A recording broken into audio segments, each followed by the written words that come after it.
Umar bin Abdul Aziz pertama kali jadi khalifah, lalu dia kayak speech gitu, sambutan presiden baru gitu kan. Ketika dia speech, kalimat pertama yang keluar dari Umar bin Abdul Aziz apa? Inni akhafun nar. Saya takut kepada neraka. Itu kalimat pertamanya Umar bin Abdul Aziz ketika menjabat sebagai presiden. Takut kepada neraka. Itulah yang membuat dia gak bisa tidur malam hari kecuali mau mencari tahu apa masalah rakyatnya. Itu yang membuat dia akhirnya mengeluarkan semua hartanya untuk kebutuhan rakyatnya. Sampai gelang-gelang istrinya diambil. Dia bilang kepada istrinya, yang aku atau gelang. Maksudnya gimana? Kalau kamu pilih aku, maka berikan gelang itu untuk rakyat. Kalau kamu pilih gelang, maka aku tinggalkan kamu secara baik-baik, kita jalan sendiri-sendiri. Kayak gitu Umar bin Abdul Aziz.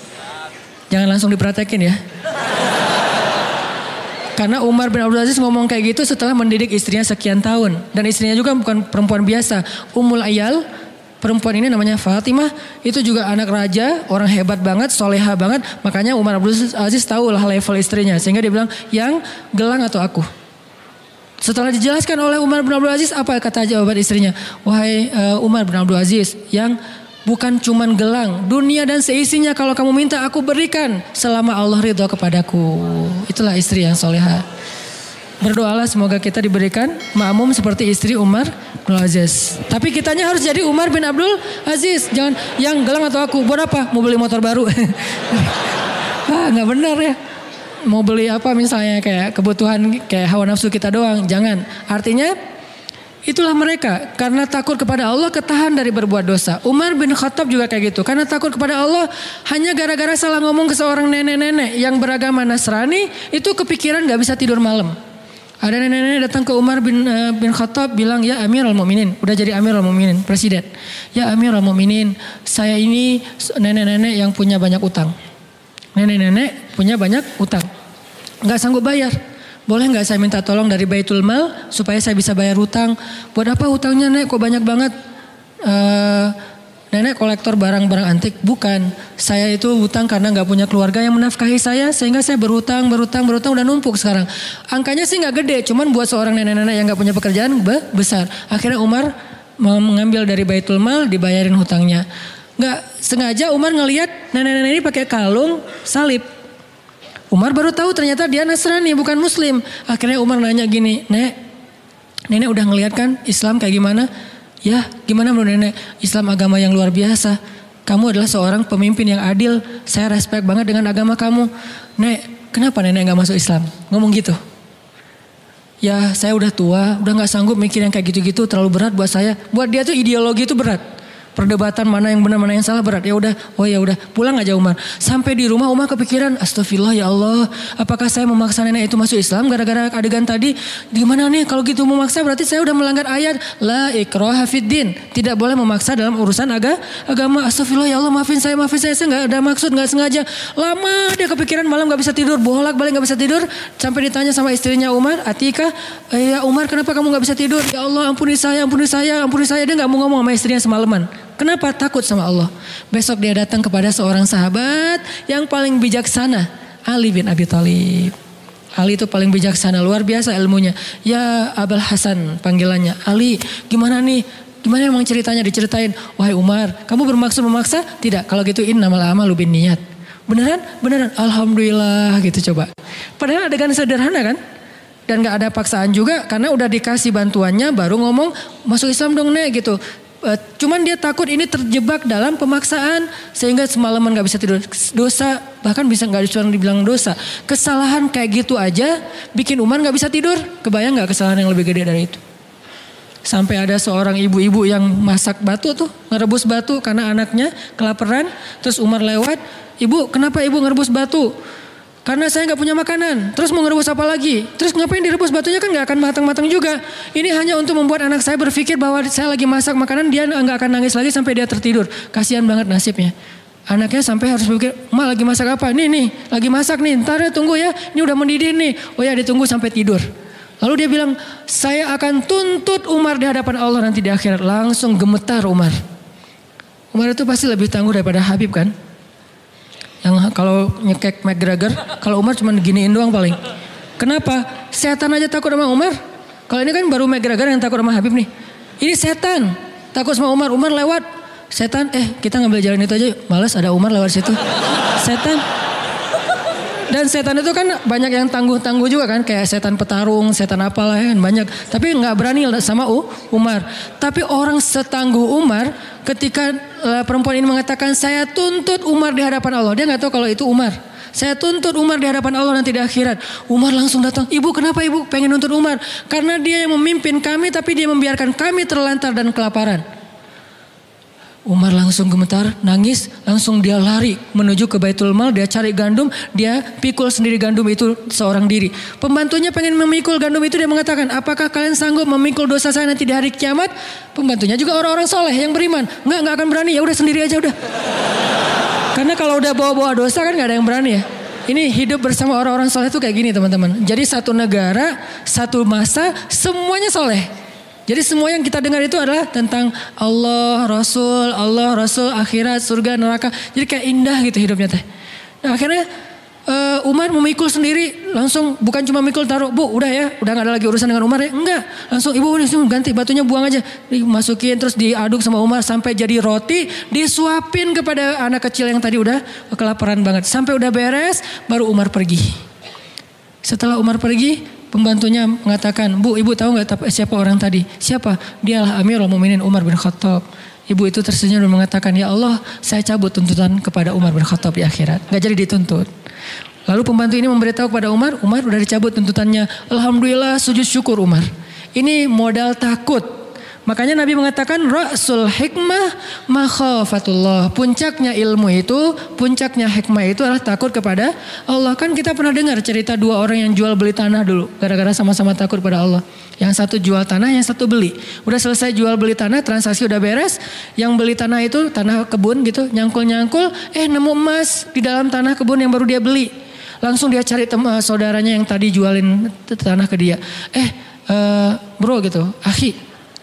Saya dapat emas dari kebun kamu. Oh alhamdulillah itu kalau gitu. Enggak justru innalillah. Coba. Innalillah kenapa? Ini kan harta kamu. Jadi saya gak mau ngambil ini. Ini saya balikin ke kamu. Enggak. Ini bukan harta saya. Kan saya udah jual tanahnya. Tapi kan kamu jual tanah bukan jual emas. Kalau jual emas saya juga gak akan sanggup beli. Tapi kan dengan apa yang ada di dalamnya. Tapi transaksinya gak ada kalimat itu. Gak ada kalau ada emas nanti akan jadi hak saya. Enggak kan. Pokoknya itu udah saya jual lah hak kamu. Enggak saya gak berani nanti pada dituntut di akhirat. Enggak mau. Akhirnya dorong-dorongan emas. Kalau zaman kita tarik-tarikan emas. Kalau dia tuh dorong-dorongan emas. Ini punya kamu, enggak punya kamu. Dibilangin punya kamu, punya kamu, enggak. Bertengkar gara-gara enggak mau dapetin emas. Kebayang enggak tuh solehnya. Kalau sekarang bertengkar karena pengen dapetin emas. Akhirnya, terus gimana nih? Pokoknya saya enggak terima. Kenapa enggak terima? Masa emas ini milik saya? Harusnya kan milik kamu. Aneh. Ini pertengkaran paling aneh dialognya. Saya juga enggak terima. Enak aja kamu mengklaim itu milik saya. Kan harusnya milik kamu. Jadi saling mengklaim dia enggak punya emas. Ini aneh banget nih. Modalnya apa? Makhafatullah, takut kepada Allah. Akhirnya datang ke hakim. Hakimnya juga bingung. Kenapa bingung? Takut kepada Allah. Karena ketika dia salah memberi keputusan, dia akan dituntut di hadapan Allah nanti.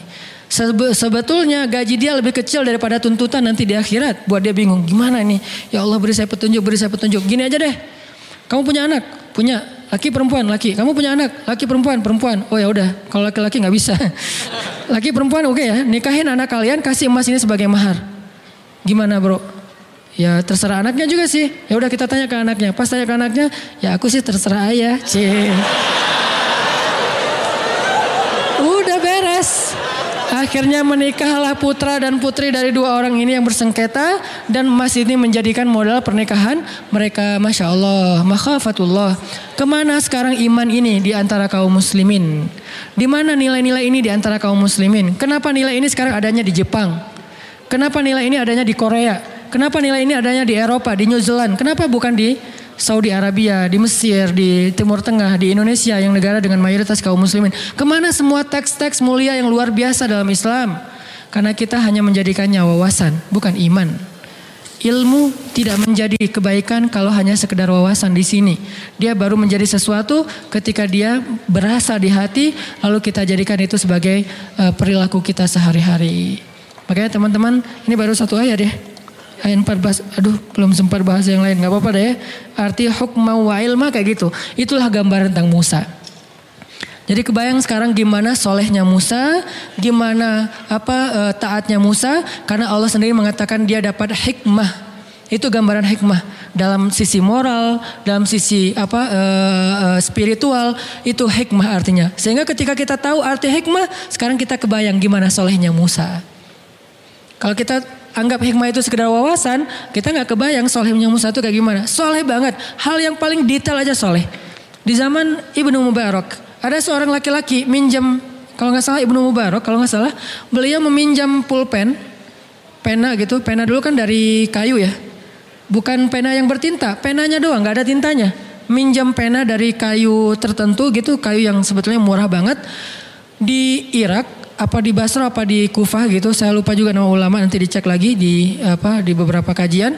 Nah, beliau minjam, terus karena kayak terburu-buru gitu, kebawa penanya. Kebawa sampai ke Hijaz. Hijaz itu di daerah Arab Saudi. Baru pas buka-buka bagasinya, buka-buka tasnya. Oh, ini kan pena yang saya pinjam beberapa hari yang lalu. Akhirnya dia balik lagi ke Irak hanya demi mengantarkan pena itu. Kenapa? Ketika ditanya oleh pemilik pena, jawabannya apa? فَمَنْ يَعْمَلْ مِثْقَالَ ذَرَّةٍ خَيْرًا يَرَهُ وَمَنْ يَعْمَلْ مِثْقَالَ ذَرَّةٍ شَرًّا يَرَهُ. Siapa yang berbuat dosa walaupun sekecil zarrah, apalagi ini lebih gede daripada zarrah, maka nanti akan dipertanggungjawabkan di akhirat. Khauf, takut kepada Allah Subhanahu wa taala. Makanya orang-orang yang berilmu itu takutnya kepada Allah itu luar biasa. Belum lagi nanti bentuk ketakutan mereka kepada Allah itu kalau baca Quran nangis. Wa idza tuliyat 'alaihim ayatur rahman wa idza tuliyat 'alaihim ayatur rahman kharru sujjadan wa bukiya. Mereka tersungkur, mereka bersujud, mereka menangis ketika dibacakan ayat Allah. Tersungkur artinya apa? Gak kuat berdiri, itu artinya tersungkur. Kayak Umar bin Khattab, la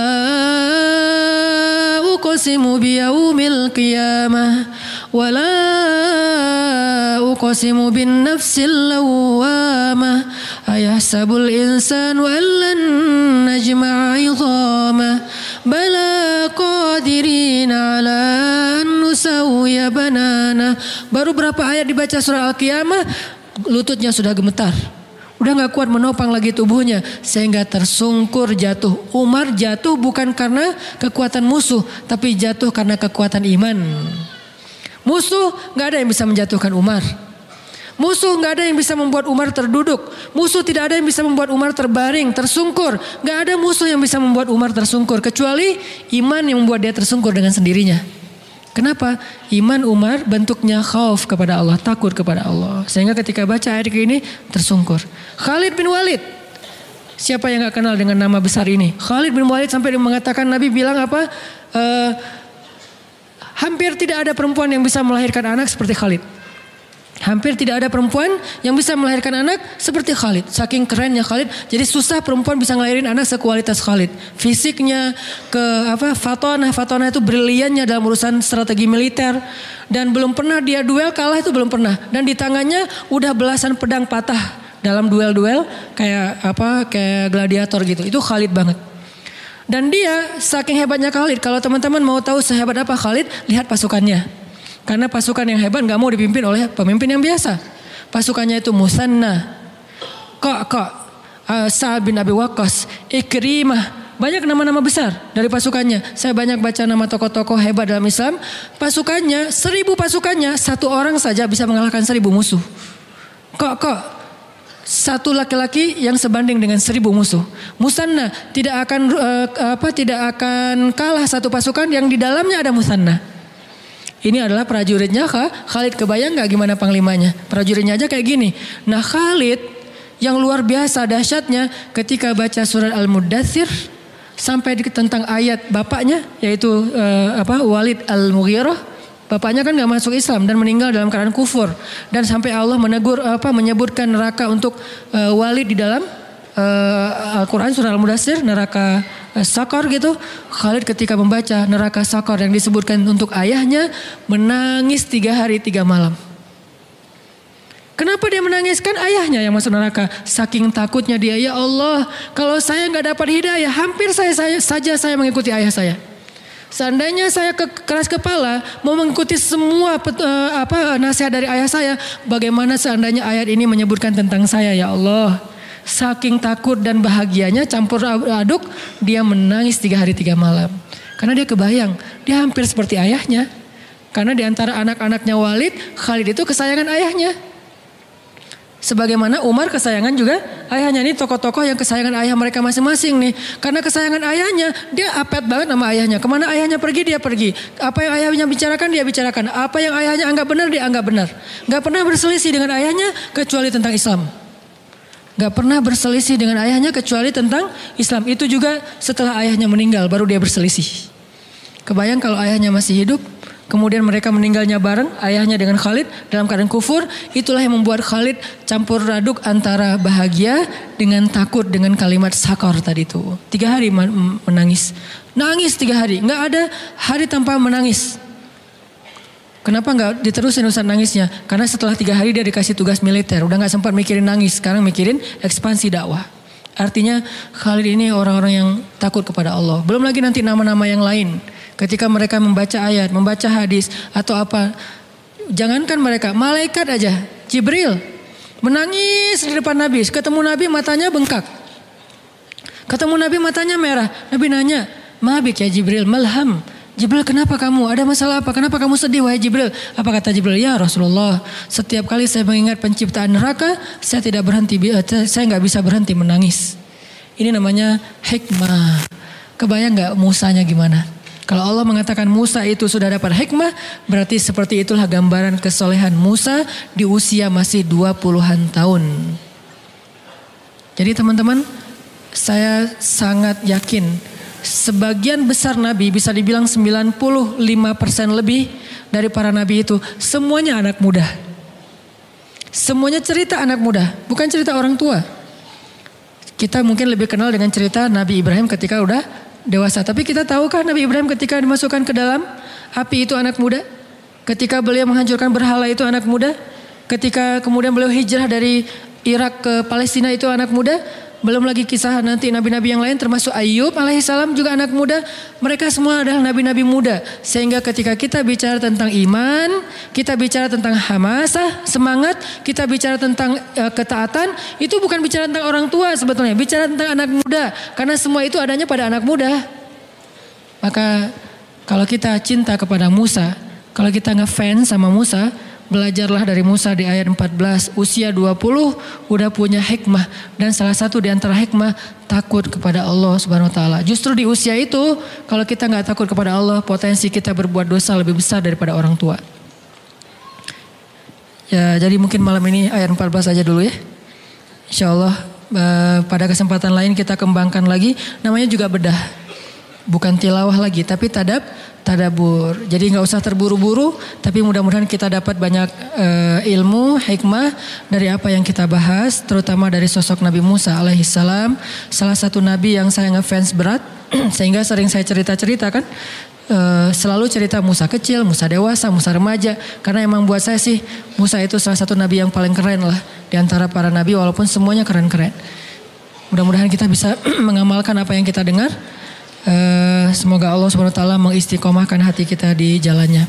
Allahumma inna nas'alukal huda wat tuqa wal afafa wal ghina. Allahumma a'inna ala dzikrika wa syukrika wa husna ibadatik. Terima kasih buat teman-teman semuanya.